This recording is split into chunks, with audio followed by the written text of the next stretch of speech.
ব্রিটেনের খ্যাতনামা fashion designer Stella Macartney Paris fashion উইকে বিশেষ এক ফ্যাশন শো করেছেন। এই শো এর মূল উদ্দেশ্য ছিল প্রকৃতি ও প্রাণীর প্রতি সচেতনতা তৈরি করা। শুরুর দিকে অভিনেত্রী হেলেন মিরেন মঞ্চে এসে বিটলস ব্যান্ডের জনপ্রিয় গান কাম টুগেদারের কিছু অংশ পাঠ করেন। এতে শো এর পরিবেশ আরও প্রাণবন্ত হয়ে ওঠে। বসুন্ধরা টিস্যু অশুদ্ধতার বিরুদ্ধে এক বিন্দুও ছাড় নয়।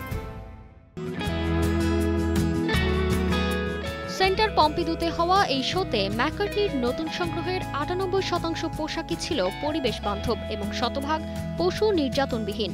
পোশাকগুলোতে ব্যবহার করা হয়েছে উদ্ভিদভিত্তিক পাখার বিকল্প ফেভার্স এবং বায়ুদূষণ শোষণ করতে সক্ষম বিশেষ ফেব্রিক পিওর.টেক।